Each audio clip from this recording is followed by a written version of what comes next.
utilizes different fuel sources depending on how you're eating, when you're eating, whether you're just following a typical diet that's relatively moderate or high in carbohydrate, or if you're using ketosis and fasting of different varieties, and how your body will transfer between glucose metabolism and, let's say, fat burning or ketosis. So exogenous glucose are basically coming from the carbohydrates that we eat.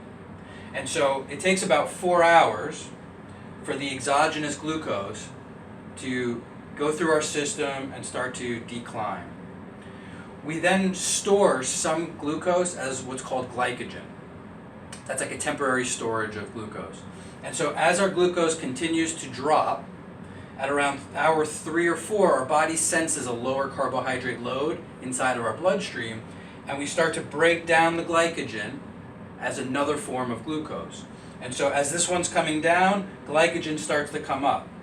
And now we don't have that much glycogen. We only have about 12 hours worth of glycogen. And so if we continue not to eat over that period of time, we get a spike in our glycogen around hours 8 and 10, and then through hours 12 and 14, it's just on this downward spiral.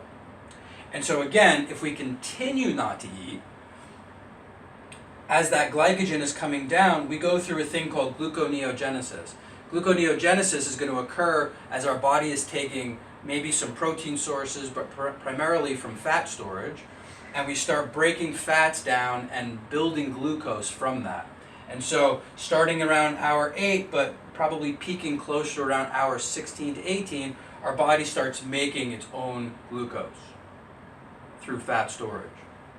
Now, if you're fasting or becoming fat adapted or using ketosis, what you're going to find is that as the glucose, the exogenous glucose comes down, glycogen will still come through, but as glycogen's coming down, you're going to also start to get ketone production. And ketone production is different depending on our age.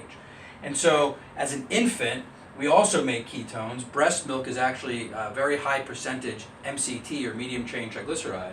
And so as an infant, even in hours 3 and 4, of not eating, of fasting for 3 or 4 hours, we'll start making a pretty decent amount of ketone production. As we age and become, let's say, young children, we still get this ketone production, but it's going to be happening closer to between hours 4 and 8. Now, as an adult, as you become more fat adapted, the same thing will happen. And so as we're creating ketones, we'll start to get a spike that mimics the gluconeogenesis, but then actually continues to rise